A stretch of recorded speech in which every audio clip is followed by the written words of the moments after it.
together across the street, as we would say.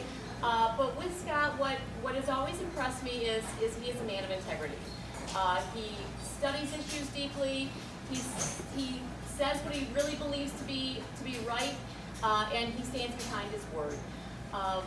Those of us who have had the honor of knowing Scott personally, which is again many of you in this room, know that he's also just a really genuine, nice, fun guy. I would be absolutely honored to have him serve on our school board, I think it's school board too, on our school board. Yeah. On our city council. Again, thank you all for coming out, for supporting Scott in this. As we all know, elections are difficult and awkward, and those who enjoy serving the most generally take this process the most also. So thank you so much for coming out and supporting Scott this morning. Scott?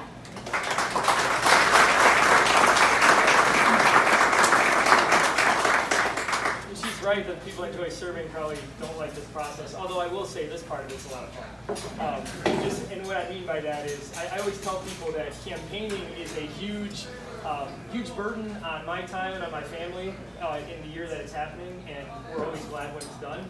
But the actual process of campaigning, the organizing and all the late nights and stuff, that's a drag. This stuff, where I get to interact with all you, this is fun. The thing that I've enjoyed most about being in public service is just the fact that it's expanded my network of neighbors. And I'm a people person, I'm an extrovert, and I enjoy spending time with all of you, so thanks for coming. I was telling my daughter right before, it was probably about 7:29 when the first person came in, and right before that I'd said, you never get over the nervousness of what if nobody shows. And so I don't take this for granted at all. This is really, this word maybe, sometimes I wonder if it gets overused, but I mean it sincerely. It's really humbling to have you all here. Every check that gets written is really humbling. I had somebody call me yesterday who's not here and say, Scott, as you know, I'm not going to be able to be there, but I'm going to be dropping off a check in your mailbox. And every single time I hear that, there's like this little pang of guilt I feel that it's like, you don't have to do that.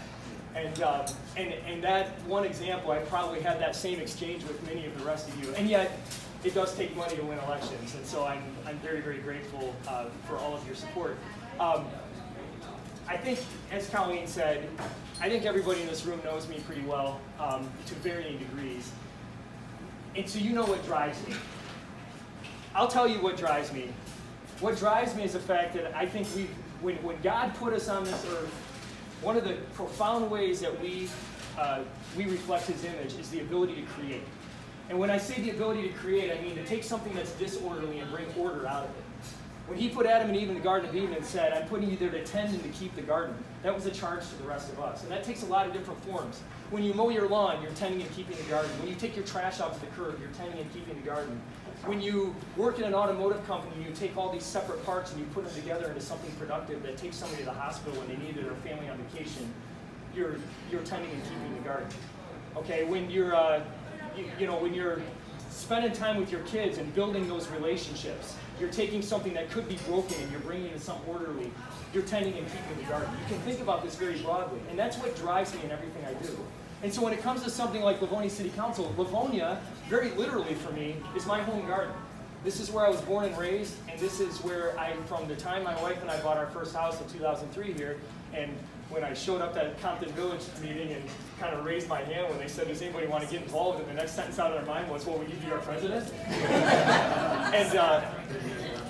And then I learned that one time I told Jack Kirksey, I said, the difference between being president of a neighborhood and being mayor is you can find somebody to take your place to be mayor. They put you in a position like that, you're stuck with it in most cases. But anyway, it's what drives me is that desire to create, that desire to take things and improve them and make them better. And city council is just a natural extension of that. I'm not going to go through my whole resume, I don't need to here, but city council for me is not something that I set out as a life's goal to do. It came as a natural result of just digging in and getting involved on a committee here, a committee there. It actually started with the schools back in 2003 with Education Alliance, and it's a natural extension of that. So that's number one. And I say that to all of you because hopefully that's been, since I had that epiphany, if you will, of seeing the world that way, it's given me renewed purpose every single morning. And I share that with you not only to understand me, but maybe it can be helpful for you too. The second thing is this. is the fact that when Jesus said, those who would be greatest among you, let them be your servant. Okay? That's really what public service is. I had an interesting exchange recently with somebody who was actually criticizing me. Somebody, you have these two, somebody who had my sign 4 years ago and doesn't anymore.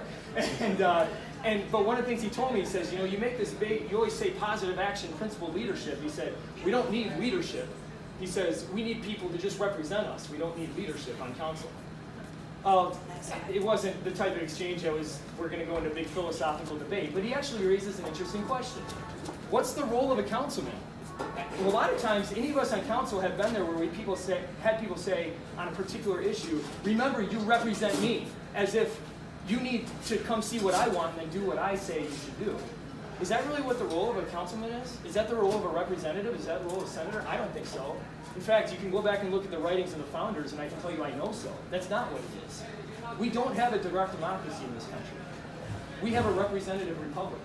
And the reason we elect representatives, there's a number of reasons for that. One of them is because we want the people making the decisions to be somewhat separated from the passions of the moment that the people who have a new development going in their backyard naturally feel. There's wisdom in having the decision makers a little bit separated from that passion, that you can have a longer view, a broader view. Yes, we want to hear what residents say. Yes, it's an incredibly important input. And yes, it can affect decisions. It just did recently on something. Okay? But we are not there to just take the temperature of the room and say, okay, I'm going to do what you want me to do. If that was the case, you don't need to elect me. Okay? My job is to, not just for those issues that get all the attention.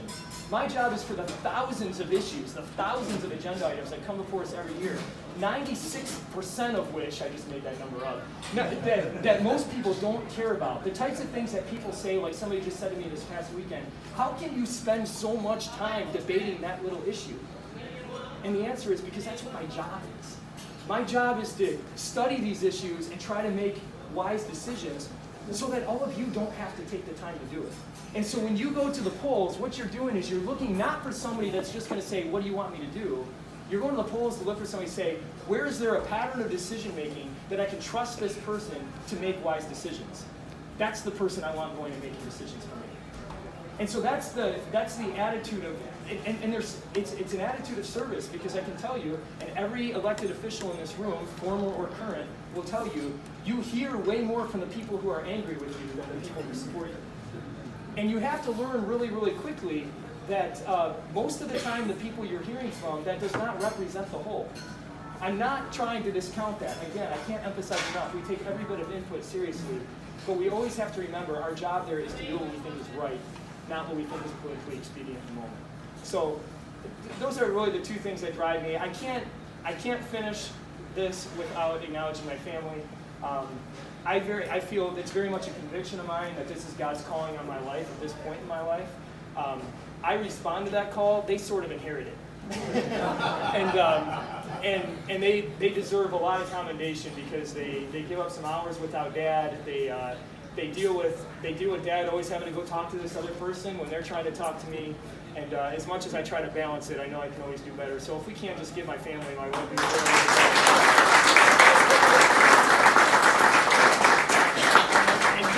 And just full disclosure, I've only got 3 of my 4 kids here today. I've got my oldest daughter who's getting a run for her money with AP US History right now, and I gave her permission to sleep in for a couple hours this morning. So otherwise, I know she would have liked to come here, and she's an elected official too. She just got re-elected to Stevenson Senate, so I'm very proud of her for that. That's all I've got. I think we're ready for breakfast, but before we do that, I've asked a dear friend of mine, Dana Knuckle, to come up and just lead us in prayer for the food of the morning. So that's totally fine.